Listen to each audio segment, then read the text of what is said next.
Antes eu te conhecia de ouvir falar, mas agora meus olhos te veem.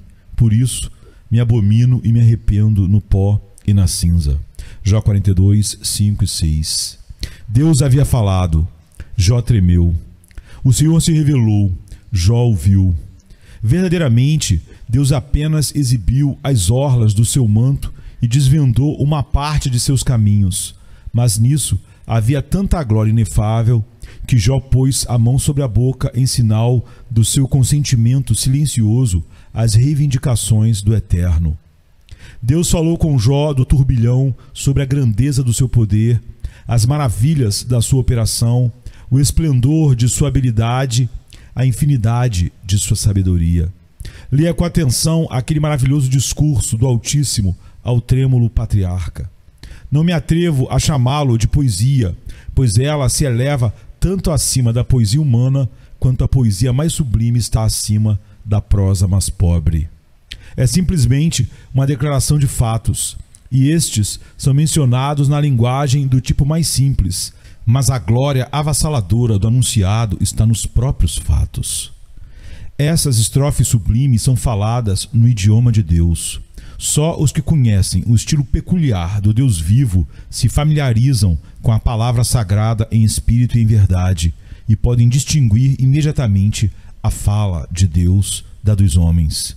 Leia o discurso divino para ver como Deus fez com que o aflito patriarca o sentisse perto. Muitos profetas santos fizeram isso, pois homens inspirados são descritos como aqueles que inquiriram e investigaram diligentemente, pesquisando o que ou que tipo de tempo o Espírito que estava neles significava quando testificou de antemão os sofrimentos de Cristo e a glória que se seguiria. Não foram os pensamentos do profeta que foram inspirados por Deus, mas sim as suas palavras, pois frequentemente eram movidos a proferir profecias que iam muito além do seu próprio entendimento. Na verdade, meus irmãos, não são todos os grandes mistérios da fé acima do pensamento humano? E não podemos afirmar destemidamente que nenhum homem inspirado jamais conheceu toda a profundidade do significado de Deus entesourado nas palavras que ele próprio foi conduzido pelo Espírito de Deus a escrever? Portanto, afirmo que existe uma inspiração verbal ou nenhuma inspiração digna desse nome. Jó, conforme vem antes de nós no texto, está impressionado com sua própria loucura. Ele tinha falado em grande parte o que sentia que era verdade, mas agora sente que não entendeu o que disse e, ao mesmo tempo, confessa tacitamente que pode ter dito em sua amargura muitas coisas imprudentes e impróprias e, portanto, inclina a cabeça perante o Senhor seu Deus e confessa que obscureceu o conselho dele com palavras sem conhecimento e proferiu coisas que não compreendia. Não obstante, o homem de Deus passa a se aproximar do Senhor diante de quem se curva. Tolo, como ele se confessa ser, ele, portanto, não foge da sabedoria suprema. Embora saiba que balbuciou por ignorância, ele não procura se esconder do Senhor, como Adão fez quando buscou a sombra das árvores do jardim. Não, ele retorna às palavras do Senhor e é encorajado por elas a se aproximar. Leia o capítulo 38, versículo 3, onde o Senhor diz: cinge agora os teus lombos como um homem, porque eu te exigirei, eu te inquirirei, e tu me responderás. Como um homem em um sonho, Jó aceita o convite e responde. Esta foi uma ação corajosa e sábia. O que quer que Jó pudesse ser ou não, ele acreditava firmemente em seu Deus e em cada palavra que o Senhor se agradava de falar. Ele se apegou até mesmo a palavras desanimadoras com tenacidade desesperada e até aprendeu a encontrar mel em palavras que rugiam como leões sobre ele. Portanto, quando ele é humilhado no pó, ele se lembra de que Deus o havia ordenado que se aproximasse dele. E embora para seus temores de que tudo aquilo possa ter soado como um desafio, para sua fé isso se torna um encorajamento e ele na verdade responde: meu Deus, arrisco-me a aceitar a tua palavra. Tu me ordenaste vir e eu virei. Embora eu seja pó e cinzas, farei o que me permitires e farei meu humilde apelo a ti. Na confissão que agora está diante de nós, Jó reconhece o poder ilimitado de Deus, pois ele exclama: eu sei que tu podes fazer tudo e que nenhum dos teus pensamentos pode ser frustrado. Ele sentiu que tudo o que o Senhor decidisse pensar ou desejar, ele poderia realizar imediatamente. Jó teve um vislumbre daquela onipotência e soberania cuja altura e profundidade nenhuma mente pode medir. Jó vê sua própria loucura. Ele fala como um homem em um labirinto e diz: quem é aquele que com sua loucura obscurece a sabedoria infinita? Leia o segundo versículo do capítulo 38 e verá que ele está citando o que Deus lhe disse. As palavras do Senhor ressoam em seus ouvidos e em sua angústia ele as repete, aceitando-as como justamente aplicáveis a si mesmo. Não está longe de estar certo para nós quando as palavras de Deus podem apropriadamente se tornar nossas palavras. O Senhor respondeu a Jó de um redemoinho e disse: quem é este que obscurece o conselho com palavras sem conhecimento? E agora Jó responde: eu sou aquele tolo. Disse o que não entendia, coisas maravilhosas demais para mim que eu não sabia. Jó sentiu que o que ele havia falado a respeito do Senhor era essencialmente verdade. E o próprio Senhor disse aos 3 amigos de Jó: não falaste de mim o que é certo, como meu servo Jó o fez.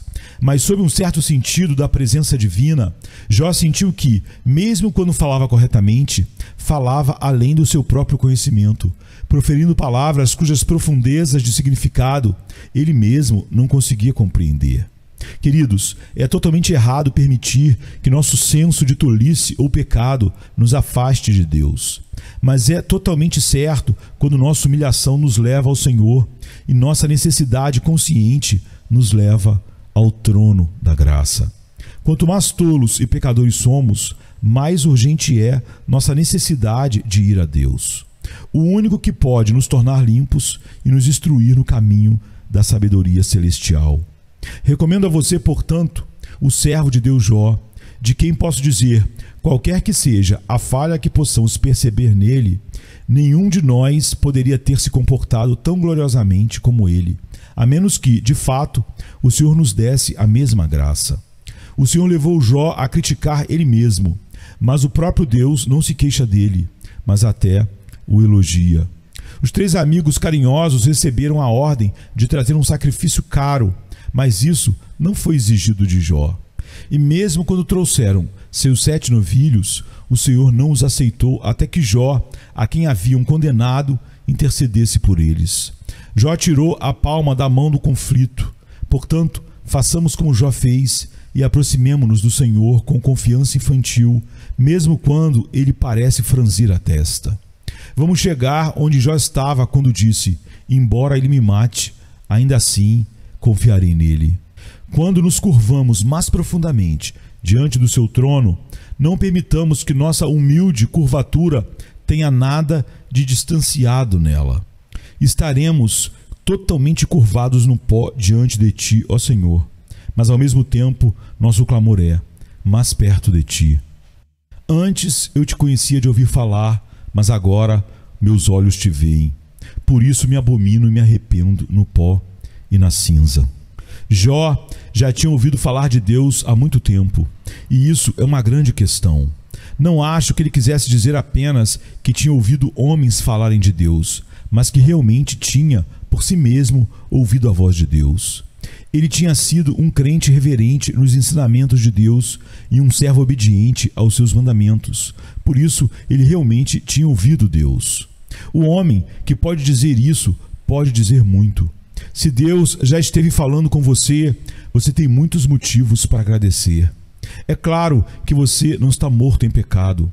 Ou, se você estava quando o Senhor falou com você, você agora está vivo, pois sua voz faz com que os mortos vivam. Se você ouviu Deus no segredo da sua alma, você é um homem espiritual, pois apenas um espírito pode ouvir o Espírito de Deus. Ninguém pode discernir o Senhor, exceto o homem a quem ele deu vida espiritual. Jó tinha ouvido Deus, mas agora ele tem uma apreensão mais vívida dele. Disse às vezes que uma testemunha ocular é melhor do que 10 ouvintes. E há muita verdade nisso. Certamente, os fatos percebidos pelo olho causam uma impressão muito mais vívida na mente do que os mesmos fatos ouvidos pelo ouvido. Se testemunharmos uma cena triste de pobreza, ela terá muito mais efeito em nosso coração do que a descrição mais gráfica possível. A pintura de palavras nunca pode trazer à tona a realidade de uma coisa tão bem quanto a visão real dela. Claro, Jó não podia ver Deus literalmente. Ele não quer dizer que sim, pois nenhum homem jamais viu a Deus. Mas Jó significa que agora ele tinha uma visão de Deus muito mais clara do que qualquer outra que ele havia obtido antes. De fato, tanto mais clara quanto a visão é mais clara do que a audição. Observe que, a fim de ter essa visão de perto de Deus, a aflição o dominou. Só depois de ter se raspado com o caco de telha, ou até que seus amigos o tivessem raspado com algo pior do que cacos de cerâmica, que Jó pôde dizer: meus olhos te veem. Só depois que cada camelo e cada ovelha foram roubados e cada filho morto, o aflito patriarca poderia clamar: agora meus olhos te veem. Feliz é aquele homem que na prosperidade pode ouvir a voz de Deus no tilintar dos sinos das ovelhas dos seus rebanhos abundantes. Pode ouvi-lo no mugido dos bois que cobrem seus campos e nas vozes amorosas dos queridos filhos ao redor. Mas, marque você, a prosperidade é uma janela pintada que exclui grande parte da luz clara de Deus. E somente quando o azul, o carmesim e o tom dourado são removidos é que o vidro é restaurado à sua transparência total. A adversidade, portanto, tira a matiz, a cor e a obscuridade, e veremos nosso Deus muito melhor do que antes, se nossos olhos estiverem preparados para a luz. O Senhor tirou tudo de Jó, e isso abriu o caminho para que ele lhe desse mais de si mesmo. Na ausência de outros bens, o Deus bom é melhor visto.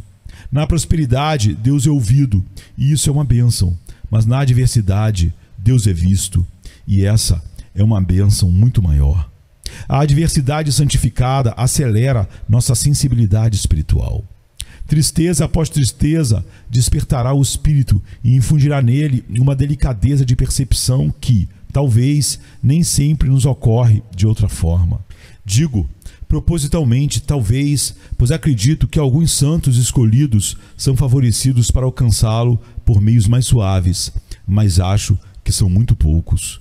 A maioria de nós é de um material tão grosseiro que precisamos derreter, sim, e zurrar como na argamassa antes de atingirmos aquela sagrada suavidade pela qual o Senhor Deus é alegremente percebido.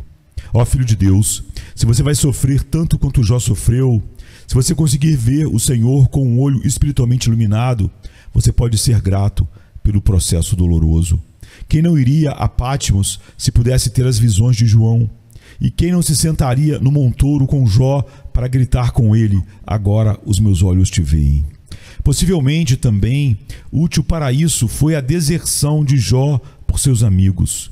Os 3 amigos de Jó, eu conheço sua parentela. Eles eram muito devotadamente apegados a ele, sem dúvida, e como o provaram calorosamente. Eles haviam se encontrado com ele e dito coisas suaves e doces para ele naqueles dias em que ele se movia como um príncipe entre os nobres do seu povo, e todos os olhos que o viam o abençoavam. Mas quando o encontraram sentado entre as cinzas, eles mudaram seus pensamentos sobre ele. Eles suspeitavam dele e, embora nada soubessem contra ele, perceberam que ele não estava com a mesma honra de antes. Entre um príncipe de arminho e o mesmo homem de saco há, para alguns, uma grande diferença. Além disso, o instinto de autopreservação leva os homens a se afastarem daquele que está afundando, para que não afundem com ele. Depois de se sentar em silêncio por uma semana, esses homens excelentes encontraram em seus corações palavras para atacá-lo com suas observações judiciosas. Aqui e ali eles inseriram pequenos pedaços de crueldade, tudo para o bem dele, é óbvio, né? Ele não estava coberto de feridas, não havia uma causa para tudo isso. Por meio dessa tortura, Deus libertou Jó dos homens. Depois disso, não era provável que ele incorresse na maldição que vem por fazer da carne o seu braço e o seu apoio. Ele também foi fortalecido na independência pessoal de espírito. Ele podia ver claramente que sua respiração estava em suas próprias narinas e não nas de outras pessoas, e que ele poderia ficar sozinho com a ajuda de Deus. Sim, até mesmo ficar contra aqueles homens eminentes que haviam contendido com ele. Os amigos são muito propensos a bloquear nossa visão de nosso melhor amigo. Quando as mentes graciosas são afastadas dos homens, elas são atraídas para Deus e aprendem a cantar com Davi: minha alma, espere somente em Deus, pois minha expectativa está toda nele. Não duvido, portanto, que a deserção e a repreensão sofrida por Jó por seus amigos foram de grande ajuda para que ele pudesse dizer ao Senhor seu Deus: agora os meus olhos te veem. Ele faz Bildade e Zofar podem ter sido interposto entre Jó e Deus, e sua ajuda bondosa pode ter colocado Jó sob obrigação duradouras para com eles. Mas agora ele olha sozinho para Deus e só o honra. Honra a Deus unicamente. Ainda assim, antes que Jó pudesse ver o Senhor, houve uma manifestação especial da parte de Deus para ele. Então o Senhor respondeu a Jó do redemoinho. Deus deve realmente vir e de uma forma graciosa mostrar-se aos seus servos, ou então eles não o verão. Suas aflições por si mesmas não revelarão Deus a você, se o próprio Senhor não se revelar. Seu rosto, sua tristeza pode até mesmo cegá-lo e endurecê-lo e torná-lo rebelde. A deserção e a grosseria de amigos também não ajudam a graça. Sua tendência é azedar e pôr em perigo a sua piedade. Se ela exercer sua influência natural, deve haver uma revelação especial do Senhor às nossas próprias almas antes de obtermos uma apreensão tão clara dele como Jó pretendia com as palavras: agora os meus olhos te veem. Leia todo o capítulo 38 e veja como Deus declara a sua sabedoria e seu poder. Onde estavas quando lancei os alicerces da terra? Declara, se tens entendimento. Quem lhe fixou as medidas, se é que você sabe? Ou quem esticou a linha sobre ele? Sobre o que são fixadas as fundações do universo? Ou quem lançou a pedra angular disso, quando as estrelas da manhã cantaram juntas e todos os filhos de Deus gritaram de alegria? Entrastes nos tesouros da neve? Ouviste os tesouros do granizo? Você pode amarrar as doces influências das Pleiades ou liberar as faixas de Órion? Você pode trazer Mazaró em sua temporada? Ou você pode guiar Arcturus com seus filhos? Aqui estava um campo maravilhoso para o pensamento. O Senhor fala na natureza e é feito. Sua glória é vista no céu e na terra, no mar e em todos os lugares profundos do universo. Deus é e não há ninguém além dele. Sim, Jeová é somente Deus e o Deus eterno. Nem o Senhor deixou de mostrar a Jó sua justiça, desafiando-o a imitá-la. Veja o capítulo 40, versículos 11º e 12º. Lança fora o furor da tua cólera e vê todo orgulhoso e humilha-o. Olha para todo orgulhoso e humilha-o, e pisoteia os ímpios em seu lugar. Deus é o governador supremo, e ele não carrega a espada em vão. Ele é imparcial e infalível, e ninguém pode anular seu julgamento ou condenar seus atos. Não preciso me deter para dizer a você que durante todo aquele maravilhoso discurso do Senhor ao seu servo, ele está dizendo, em muitas palavras: eu sou Deus, mas quem é você? O Senhor está provando que nada é impossível ao seu poder e sabedoria. Afinal, ele não declarou que o seu servo afundasse fora do seu alcance? Ele sempre foi capaz de resgatá-lo quando quisesse. Você aprende aqui também que Deus não é responsável por nosso julgamento. Ele não dá conta de seus assuntos para nós. Ele faz Jó sentir que ele é Deus, e então o assunto está acabado. Nenhuma desculpa é pedida a Jó, e nenhuma explicação é dada a ele. Ele deve se curvar em submissão sem reservas e se render incondicionalmente, e Jó o faz. Observe como pelas primeiras palavras do Senhor, Jó foi silenciado e só pôde sussurrar: eis que se ouviu, o que devo te responder? Eu colocarei minha mão sobre a minha boca. Uma vez eu falei, mas não responderei. Sim, 2 vezes, mas não irei prosseguir. Até agora ele adorou, mas ele ainda deve ir mais longe, até que clame: eu me abomino e me arrependo no pó e nas cinzas. Antes eu te conhecia de ouvir falar, mas agora meus olhos te veem. Por isso me abomino e me arrependo no pó e na cinza. Jó 42, 5 e 6. Quando temos estas vívidas apreensões de Deus, temos uma visão inferior de nós mesmos. Porque os ímpios são tão orgulhosos? É porque eles se esquecem de Deus. Porque o faraó se atreveu a dizer: quem é o Senhor para que eu obedeça a sua voz? Foi porque ele não conhecia a Jeová. Mas depois daquelas 10 pragas, ele alterou seu tom e clamou: rogai ao Senhor, porque é suficiente. Até mesmo seu grande orgulho foi forçado a se curvar diante de Jeová, quando os julgamentos foram lançados sobre ele. Se os homens conhecessem a Deus, como isso mudaria seus pensamentos e conversas? Se pudessem ter uma ideia indistinta pelo ouvido interior, muitos deles nunca seriam tão irreverentes como são agora, nem tão elevados em suas ideias sobre sua própria sabedoria. Mas se pudessem vê-lo como Jó fez, e eis que sua glória é inexprimível, eles se tornariam muito mais mansos e humildes, e finalmente abominariam a si mesmos. Aqui, deixe-me observar que o próprio Deus é a medida da retidão. E, portanto, quando pensamos em Deus, logo descobrimos nossas próprias falhas e transgressões. Muitas vezes nos comparamos entre nós e não somos sábios. Um homem diz: não sou tão mau como muitos, e sou tão bom quanto alguém que goza de grande reputação. E se for assim, você se julga pelos outros que erram? Sua linha de medição é falsa e hipócrita. Não é o padrão do santuário. Se você estiver certo, deve medir-se com a santidade de Deus.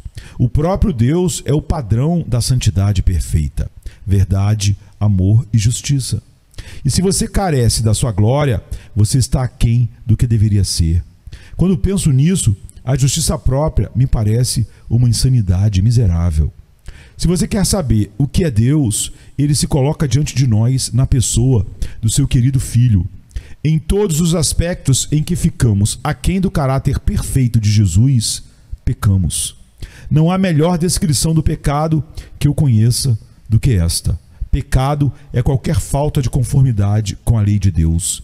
E a lei de Deus é a transcrição da sua própria mente, onde, em qualquer aspecto moral ou espiritual, ficamos aquém do caráter divino. Nessa medida, caímos em pecado. Não, meus irmãos, não podemos ouvir o clamor incessante dos querubins: Santo, Santo, Santo, Senhor Deus de Sabaote, sem imediatamente afundar, até que nos abominemos e nos arrependamos no pó e nas cinzas. Permita-me sugerir a cada um aqui que tem uma grande ideia de si mesmo, uma boa visão de si mesmo, e não tem senso de autoaversão, que tal auto-honra deve surgir da ignorância de Deus, pois há uma distância incomensurável entre a perfeição de Deus e nossa falha. Ele é luz e nós escuridão, de que nossa verdadeira posição correta é unicamente humildade penitente. Nossa próxima reflexão é esta: o próprio Deus é o objeto de toda transgressão. Isso coloca o pecado em uma luz terrível. O pecado frequentemente tem nossos semelhantes como objeto, mas mesmo assim não estou incorreto no que disse, pois pecados contra nossos semelhantes ainda são pecados contra Deus. Seria bom se sentíssemos como Davi: contra ti, somente contra ti pequei e fiz o que é mal aos teus olhos. Pense então no pecado como uma ofensa contra Deus, cometida na presença de Deus, cometida enquanto Ele está olhando e presente. Meus amados amigos, nesta luz observem a devassidão do pecado, pois quem poderia desejar ofender um Deus perfeitamente santo e totalmente amoroso? Se Deus é tudo o que deveria ser, por que não concordamos com Ele? Se em Deus vemos todo o bem possível e concebível, por que colocamos a nós mesmos, nossas vontades, nossos desejos em oposição a Ele? Ele é tão gracioso para com o homem que pode ser descrito por aquela única palavra, amor. E se for assim, por que não o amamos de todo o nosso coração, de toda a nossa alma e de todas as nossas forças? Cada deficiência e cada transgressão, portanto, é uma ofensa gratuita contra a bondade infinita. Se Jeová fosse um tirano, poderia haver alguma desculpa para a rebelião, mas visto que ele é infinitamente justo e amoroso, é horrível que suas próprias criaturas, sim, seus próprios filhos, o ofendam. Observe a seguir a impertinência do pecado. Como ousamos transgredir contra Deus? Ó homem, quem é você que se rebela contra Deus? Como você ousa fazer diante dele o que ele proíbe? Como você ousa deixar de fazer em sua presença o que o seu Senhor ordena que você faça? Isso torna o pecado uma peça de presunção, uma ousada e flagrante provocação do Senhor Deus.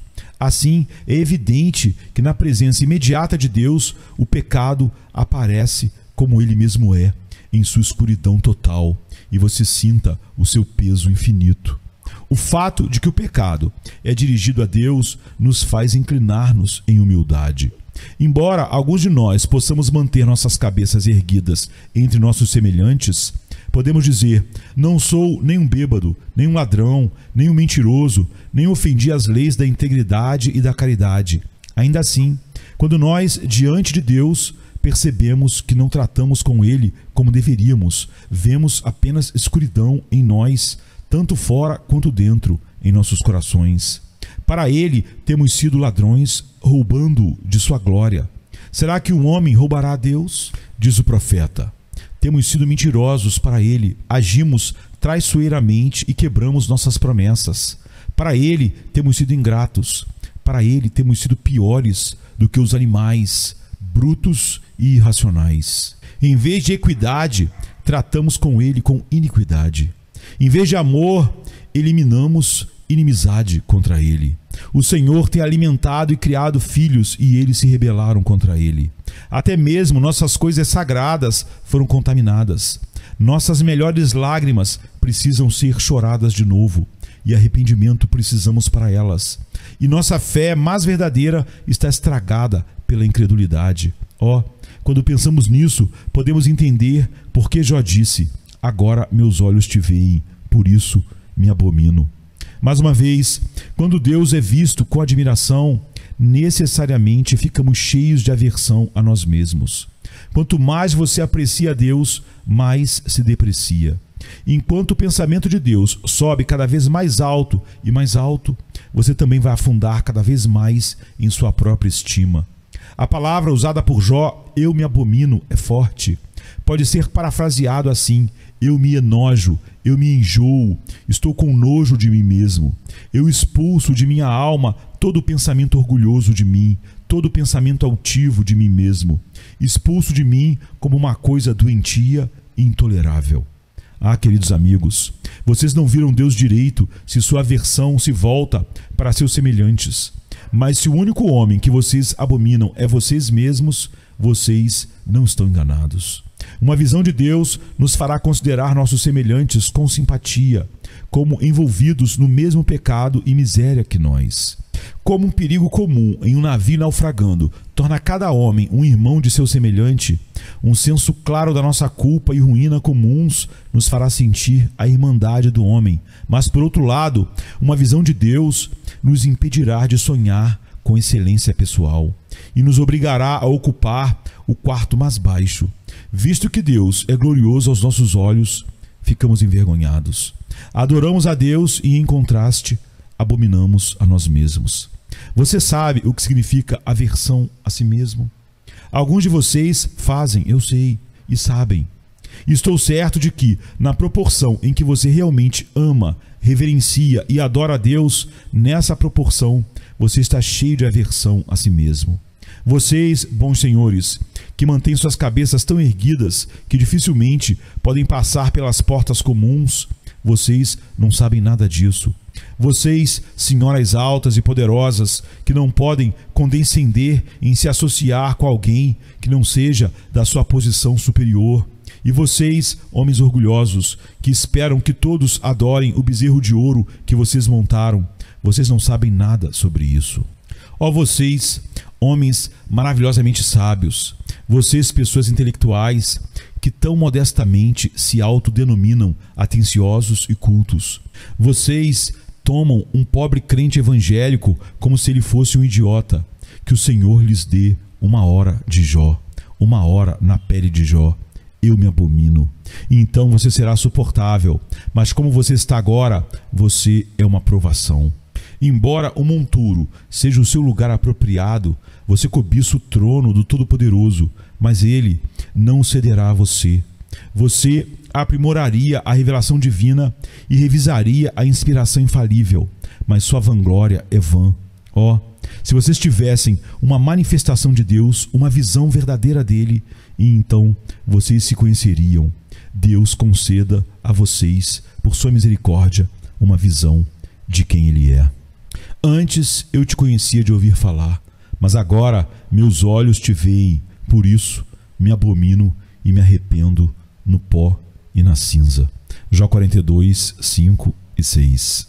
Antes eu te conhecia de ouvir falar, mas agora meus olhos te veem, por isso me abomino e me arrependo no pó e na cinza.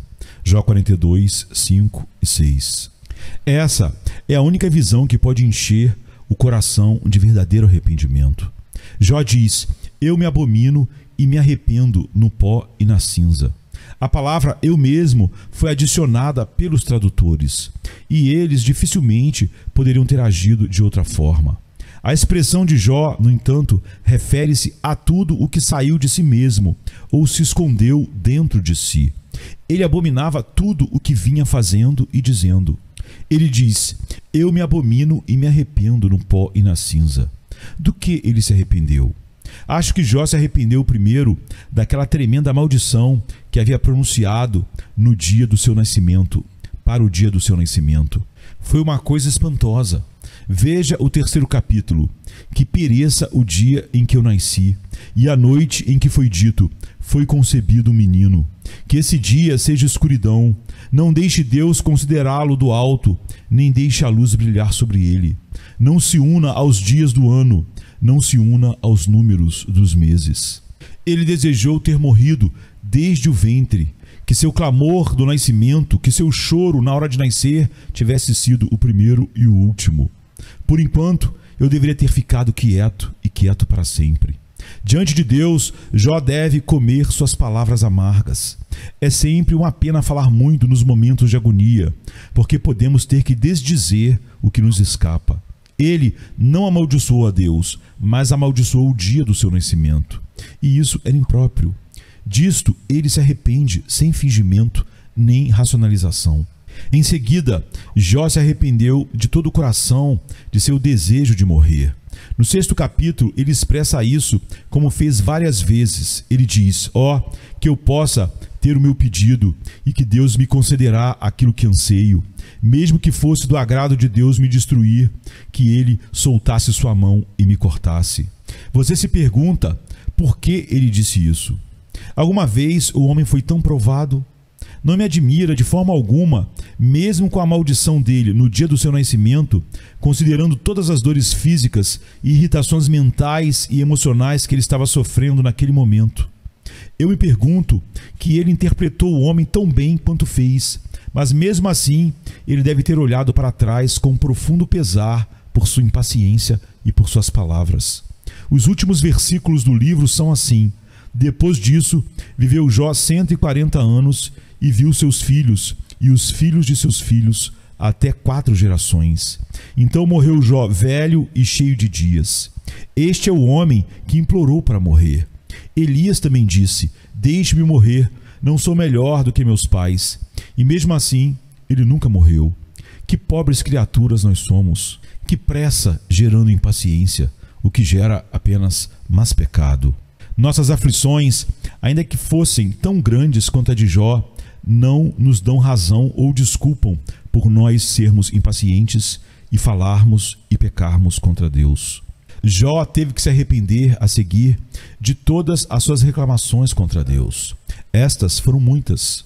No 7º capítulo, ele se volta para Deus e diz: falarei na angústia do meu espírito, Vou reclamar na amargura da minha alma. Sou eu um mar ou uma baleia para que me ponhas uma guarda? Quando digo, minha cama me confortará, meu leito aliviará minhas reclamações, então tu me assustas com sonhos e me aterroriza com visões, de modo que minha alma escolhe o estrangulamento e a morte em vez da minha vida. Eu detesto isso. Eu não viverei para sempre. Deixe-me em paz, pois meus dias são vaidade. Por quanto tempo não se afastará de mim, nem me deixará em paz, até que eu engula toda a minha saliva? Ah, pobre Jó, teve que engolir suas murmurações, assim como sua saliva, pois ele se arrepende de todo pensamento rebelde. Ele reclama de ter reclamado, e com autocomiseração ele se arrepende no pó e nas cinzas. Não tem dúvidas de que Jó se arrependeu do seu desespero. Os capítulos 9 e 10 e muitas outras passagens em que Jó fala estão completamente tingidos com a desesperança. Ele sentiu como se Deus o tivesse deixado como presa para o inimigo, mas isso não era verdade. O Senhor nunca abandonou ninguém do seu povo. Não há registro em toda a história dos tempos, em um caso apenas, em que Deus tenha falhado com aqueles que nele confiam. Ele não disse, nunca te deixarei, nem te desampararei. E ele nunca deixou nem abandonou nenhum crente, embora Jó evidentemente pensasse que ele o tivesse feito, e ficou muito perturbado. Jó proferiu desafios precipitados a Deus. No 9º capítulo, no versículo 34, ele diz que não há nenhum advogado entre ele e Deus, ou então ele pleitearia a sua causa. Que ele tire de mim a sua vara, e não deixe seu terror me aterrorizar mais.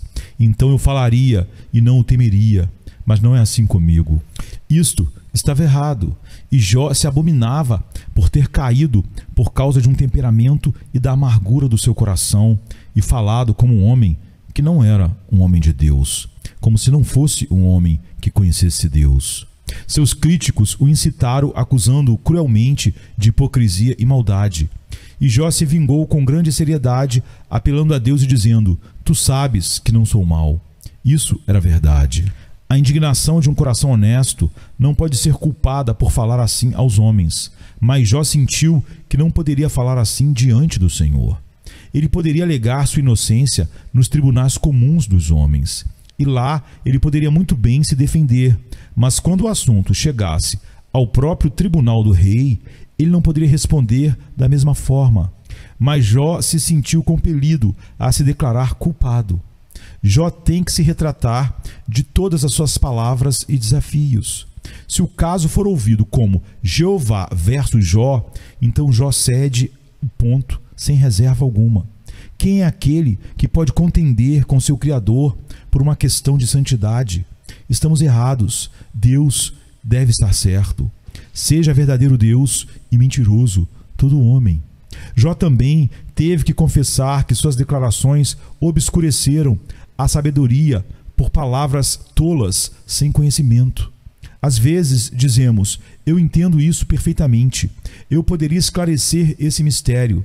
Nós definimos isso e definimos aquilo para nossos irmãos, mas quando entramos na presença de Deus, descobrimos que nossas definições são as provas de nossa ignorância. O homem vaidoso seria sábio, embora o homem nasça como um potro e um asno selvagem, é o que diz Jó. Jó abandona sua sabedoria e também sua retidão, embora seja um dos homens mais sábios e santos do mundo.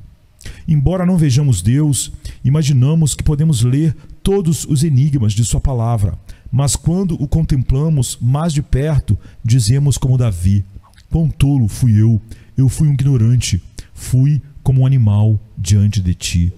Temos a tendência de julgar o Senhor por um senso débil, em vez de confiar nele por sua graça. Isso vem do mal. Na presença de Deus, Jó abaixou a cabeça e se arrependeu de todas as suas suspeitas e desconfianças. E isso é o que devemos fazer se, no dia da nossa tristeza, fomos petulantes e incrédulos, ou se agimos como homens desesperados. Deixe-me passar adiante agora. De acordo com o nosso texto, o arrependimento coloca o homem em uma posição inferior. Ele diz, eu me arrependo e me abomino no pó e nas cinzas. poeira e cinzas, que significa um monte de poeira, ou o que na Escócia eles chamam de montouro.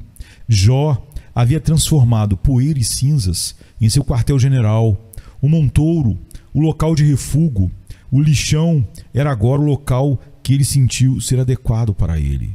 O arrependimento nos coloca em um lugar humilde. Você já ouviu algumas vezes, ouso dizer, entre os belos nadas da escola moderna, a menção da dignidade da natureza humana. Contemple um trono para a dignidade da natureza humana. A poeira e as cinzas são a realidade desta realeza orgulhosa. A pilha de poeira ainda é o que a natureza humana é em sua glória, quando ela usa suas vestes mais ricas, quando ela tomar o seu lugar de direito, onde ela estará? Onde estará? No poço mais baixo do inferno, preparado para o diabo e seus anjos. É o lugar adequado para o homem quando ele finalmente chegar ao seu verdadeiro estado. Eu digo que quando o homem usa sua melhor justiça dominical, ele é adequado apenas para o lixo. E todo homem de Deus que foi levado ao verdadeiro arrependimento reconhece que é assim. Ai de mim, diz o homem que vê sua pecaminosidade. Eu seria uma vergonha para qualquer rebento de poeira se eu fosse jogado fora com o lixo podre da casa. Ele poderia rastejar para longe de mim, porque meu pecado é uma corrupção pior do que a natureza física conhece, do que a natureza física do lixo. Um insulto até mesmo para o verme da decadência, uma vez que na putrefação comum não há a infame ofensa do mal moral. O arrependimento, você vê, faz com que o homem ocupe o lugar mais baixo possível. Em seguida, observe que todo arrependimento real está associado à tristeza sagrada e à aversão a si mesmo. Eu li nos sermões de certos mestres que o arrependimento é apenas uma mudança de mente. Isso pode ser verdade, mas que mudança de mente e opinião? Não é uma mudança de opinião que alguns de vocês sofreram esta manhã quando disseram: está realmente muito frio para sair. Mas depois vocês enfrentaram a neve e vieram para o tabernáculo. Ah, não. O arrependimento é uma mudança completa e radical de mente e é acompanhada por uma verdadeira tristeza pelo pecado e uma aversão a si mesmo. Um arrependimento em que não há tristeza pelo pecado arruinará a alma. Arrependimento sem tristeza pelo pecado não é o arrependimento dos eleitos de Deus. Se você pode olhar para o pecado sem tristeza, então você nunca olhou para Cristo. Um olhar de fé em Jesus quebra o coração, tanto pelo pecado em nós, como por aquilo que o pecado fez nele no Calvário. Tente você mesmo pôr isto em teste. Mas a seguir, o arrependimento traz conforto. Em minha opinião, é bastante extraordinário que a palavra hebraica, que é traduzida com justiça por arrependimento, também seja usada em 2 ou 3 lugares, pelo menos no Antigo Testamento, para expressar conforto. Isaac, dizem, levou Rebeca para a tenda da sua mãe e foi consolado após a morte de sua mãe. Aqui a palavra é a mesma que é traduzida como arrepender-se. A mente de Isaac mudou quanto à morte de sua mãe. Como então, na palavra hebraica há apenas um toque de conforto, no próprio arrependimento, com toda a sua tristeza, há traços nele de alegria profunda. O arrependimento é um doce amargo ou um amargo doce. Depois de prová-lo na boca como fel, ele descerá para o seu estômago e será mais doce do que o mel e o favo de mel. A porta do arrependimento se abre para os corredores da alegria. O arrependimento de Jó em pó e cinzas foi o sinal de sua libertação. Deus voltou sua ira contra os 3 críticos, mas justificou Jó e deu-lhe o honroso ofício de intercessor em seu favor. Então o Senhor tirou o cativeiro de Jó quando ele orou por seus amigos. O Senhor abençoou mais o fim de Jó do que o começo. E o ponto decisivo foi sentar-se no pó e na cinza. Quando você é rebaixado o máximo que pode, a próxima curva deve ser para cima. Abaixo com você, então. Tire as penas do seu orgulho e as roupas da sua justiça própria. Se coloque abaixo entre as coisas inúteis e sem valor. A partir desse ponto, você ascenderá.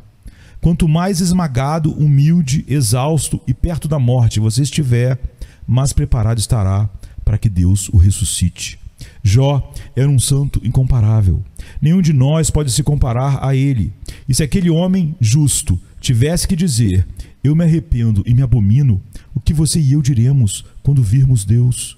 Devemos contemplá-lo na cadeira de juiz. Como devemos suportar tal visão?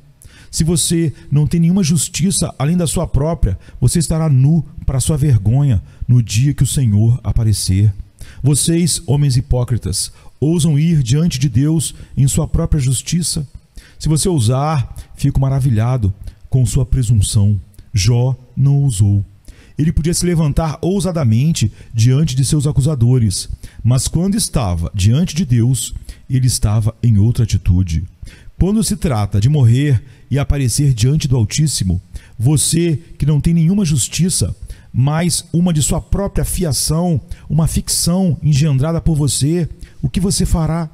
Se Deus tirasse a sua alma de uma vez hoje, você poderia ousar ir diante dele com aquele seu excelente caráter, entre aspas, aquela moralidade maravilhosa, aquela grande generosidade? Se você ainda tem algum bom senso, não ouse tentar tal coisa. O que você e eu faremos? Irmãos, não temos medo, porque existe uma justiça de Deus que nos é dada pela fé por meio de Jesus Cristo. O próprio Deus não pode encontrar nenhuma falha em sua própria justiça. E se Ele me der sua própria justiça, a própria justiça de Deus, que é pela fé em Jesus Cristo, que é para todos e sobre todos os que creem, então posso esperar sentar por fim, não no montouro, mas no trono, regozijando-me por me encontrar em Cristo Jesus, coroado com uma coroa que terei prazer em lançar aos seus pés. Quão feliz seremos se pudermos cantar como diz o hino: Jesus, teu sangue e justiça, minha beleza é, meu vestido glorioso. No meio dos mundos flamejantes, nestes arranjos, com alegria, levantarei a minha cabeça. Antes eu te conhecia de ouvir falar, mas agora meus olhos te veem. Por isso me abomino e me arrependo no pó e na cinza.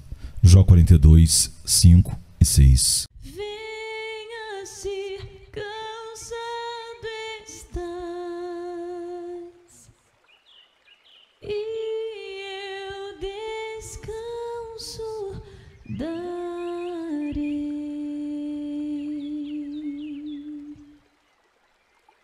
Tu descansarás.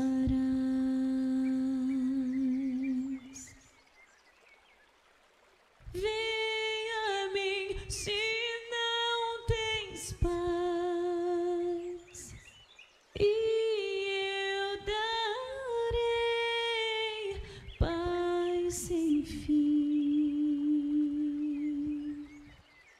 Terás paz sem fim. O meu jugo é leve, o meu fardo graça dá.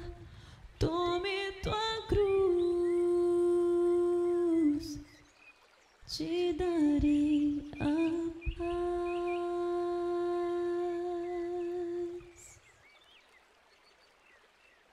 Venha o aflito e lhe darei paz, minha paz darei.